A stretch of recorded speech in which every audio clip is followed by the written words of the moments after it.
Hey everyone, welcome back to another episode of the Outcomes Rocket Founder Stories.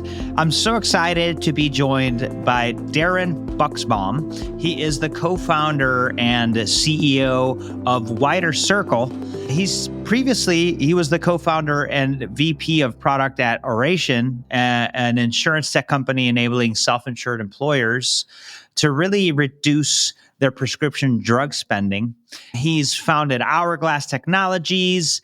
He's a serial innovator, was also 40 under 40 in the medical device and diagnostic industry. So I'm excited to have him here. If the name sounds familiar, Wider Circle, that's because we had Dr. Tom Carlo on his team, the chief technology officer there. So excited to be speaking with Darin today. So Darin, thanks so much for joining us.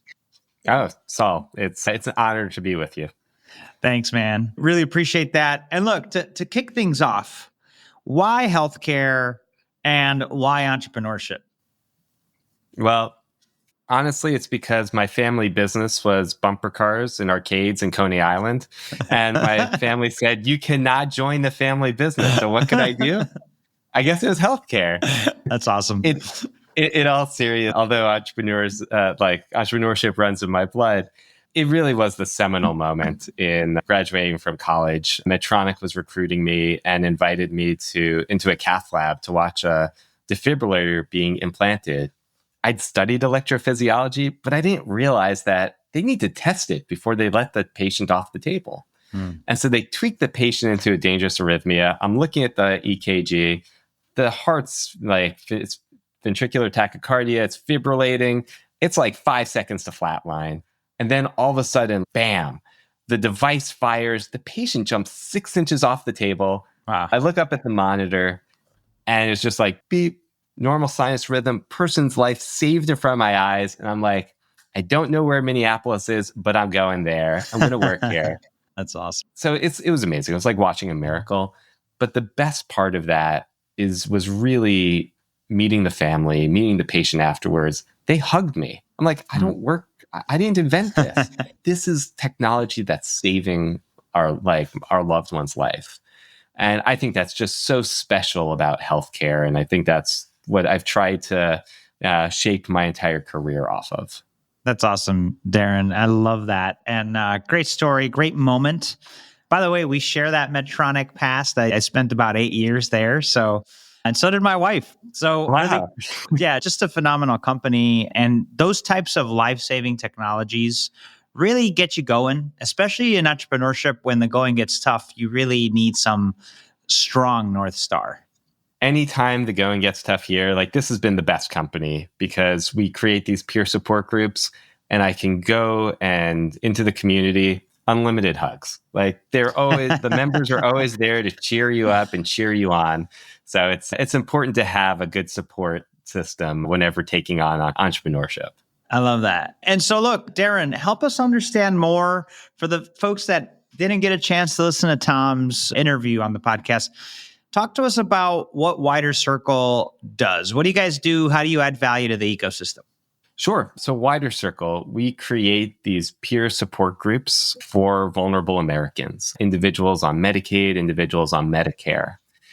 And what we've been able to do is combine kumbaya and calculators. So you have these support groups. We have these amazing human beings we would call community engagement leads in these communities, helping these groups coalesce and thrive. And we're in healthcare, and the business of healthcare, the source of truth are claims.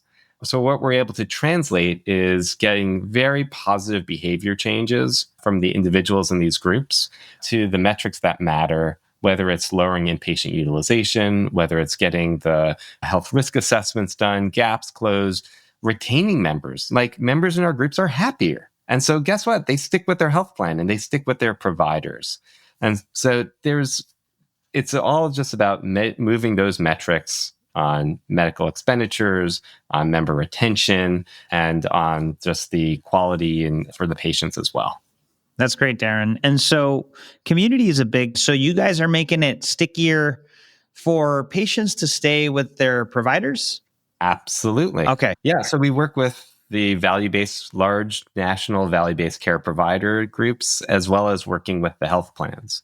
And by and large, people are happy with their physician. But look, all of this has become the business of healthcare. Mm-hmm. And so there's a lot of challenges and ways that you need to keep members satisfied, making sure that their appointments don't get canceled and scheduled in a time that's good for them. Sometimes things happen. Their doctors leave. Their practices leave. Well, how do you figure that out? How do you guide a patient? And I guess the core belief here is what's missing in healthcare is trust. So people no longer trust institutions. They don't trust their health plans.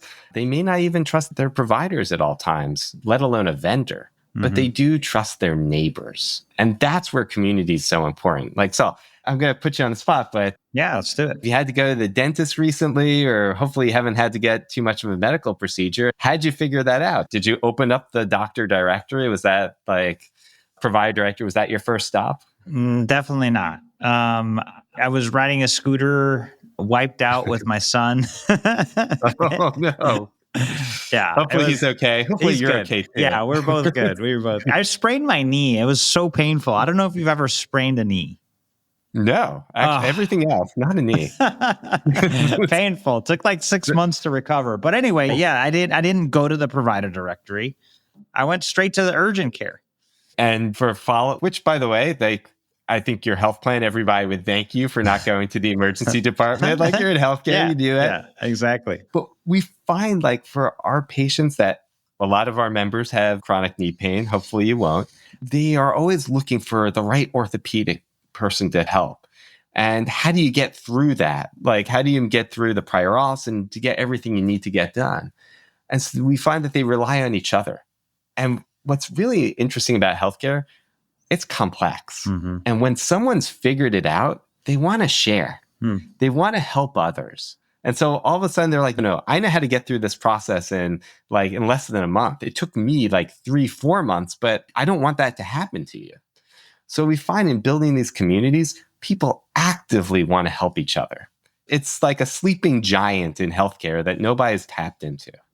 That's fantastic. And so this is the missing element, right? It's a very disjointed interface, so to speak. You guys inject the community. So help us understand how it all comes together. Yeah, look, it starts with data. We ingest all of the encounters, RX, gaps in care data from with our health plan partners so that we understand which members can most benefit from these communities. And interestingly, who are the members who are doing everything right? So much of healthcare only focus on the high needs, high risk individuals, totally forgetting that there are paragons of patient behavior within their midst. And we bring all of those folks together. So the next is we want to welcome people into groups. And in that stage, we're calling, we're texting, we're knocking on doors even. And we're making sure that people realize, hey, come out to this event, meet a group of like-minded folks, have a good time. What we're doing, and then when they get there, there's this thing about being just a human. You're with other people, you connect. And it's not like we have to twist their arms to come back. They want to come back. And so over time, that group becomes this real trusted relationship and source of support in their lives. And now, once there is that support, great. Sure, a person needs to go get a colonoscopy or a person needs to take some other action for their health. It's no problem. There's someone in the group, because we've parsed it that way, who's done that. And it's don't worry. Oftentimes, they'll even hold each other's hand, literally. They will transport a group member to the clinic, to the appointment, and be with them. You have somebody in your life. I don't want to digress too much, but we were doing this during the pandemic. And we would have members of groups sometimes call in from the hospital and call into their group. We do this in person. We do some of it virtual too. And all of a sudden, when the members were oh my goodness, you're in the hospital, they all rallied and took turns and scheduled times where they, you couldn't visit because it was COVID, but where they would call the person, check in, see how they were doing. You're going to do better when you know you have people rooting for you and you have a reason to want to get out of there. I love that. Yeah, that's fantastic. And the resource that somebody could be in your biggest time of need, that trust element is key. What are you seeing be the biggest improvement in patient satisfaction and interaction that with your platform? Yeah, this would be my recommendation for us as an organization, but for anyone in healthcare as well.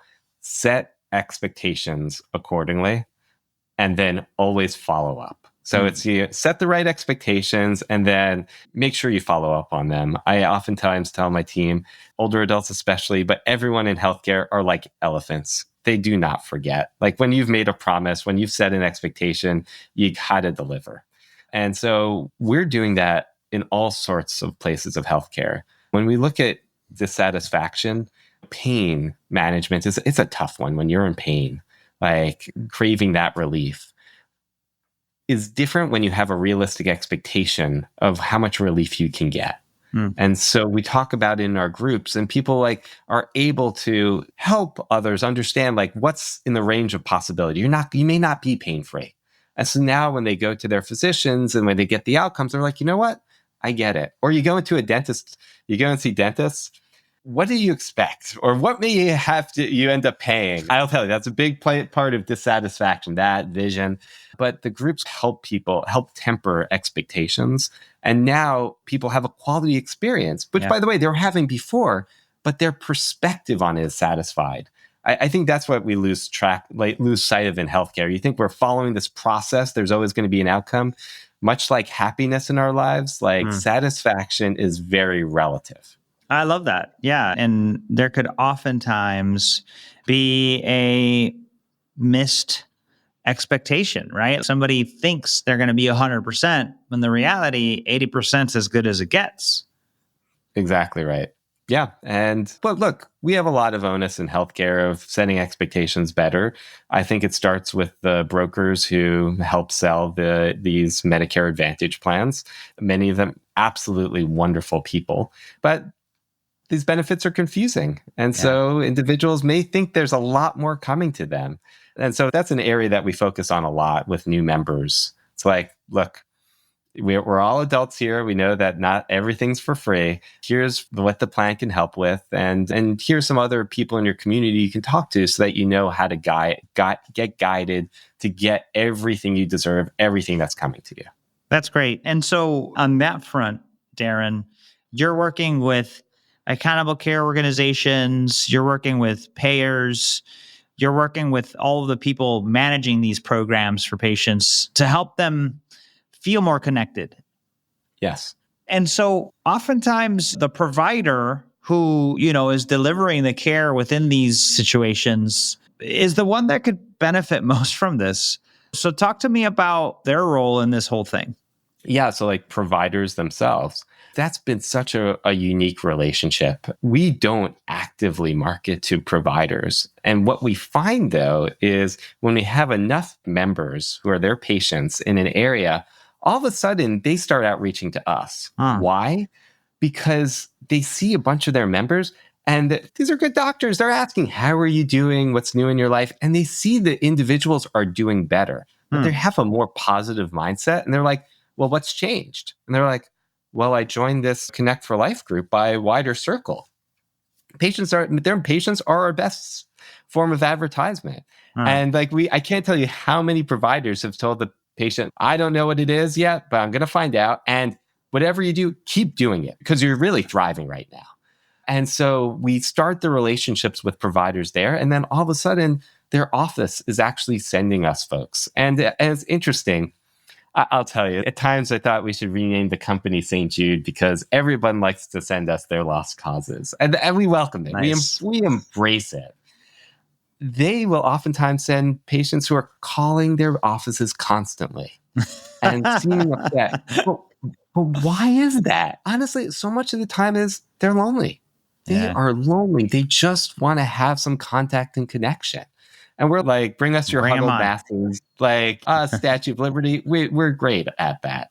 So we really help them, I'd say, relieve their staff of a lot of this additional calls that honestly they shouldn't be triaging. It's a different problem that they aren't equipped to solve. They're equipped to solve a lot of probably even more challenging problems.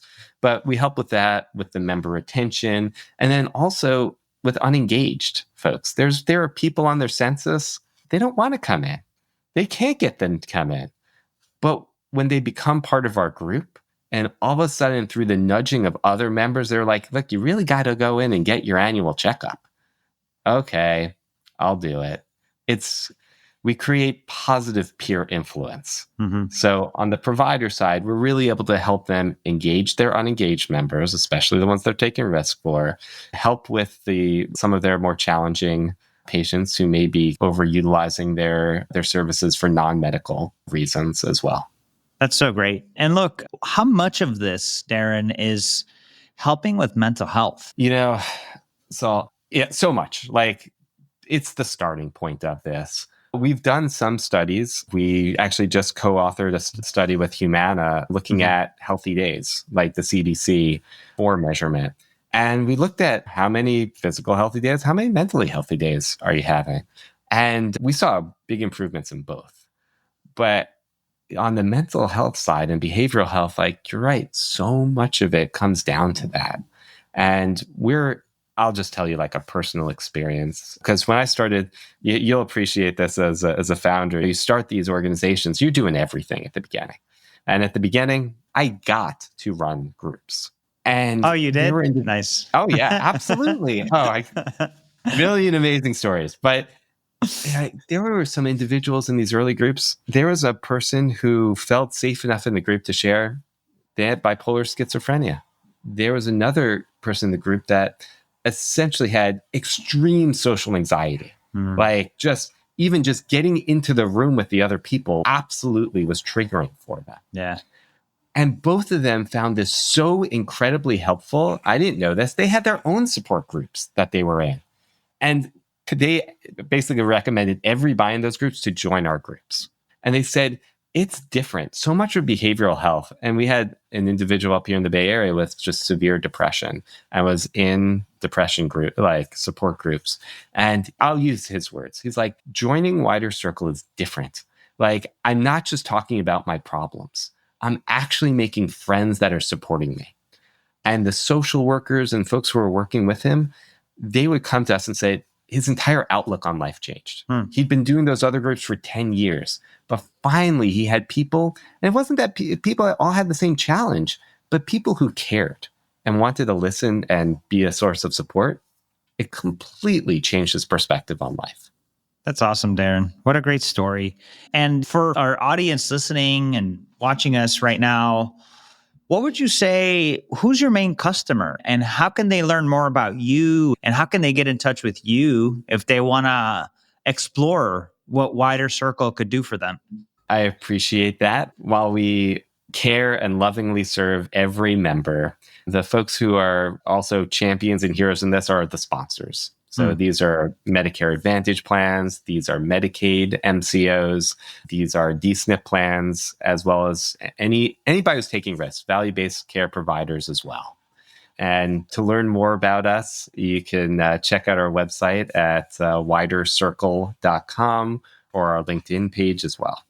Amazing, Darin. Thank you so much for the opportunity to learn more about your company, the difference you're making in communities, sharing your entrepreneurial journey. So folks, make sure you check out the show notes, because Darin obviously left a way to get in touch. So check him out there. There are unique ways to increase engagement. And if you're a risk-bearing organization, this is one you're going to want to take a look at. So check that out. Reach out to Darin. And Darin, thank you so much for doing this. This was a big pleasure for us. Yeah, no, so absolutely equally. Had a great time. Thanks so much for having me. Our pleasure.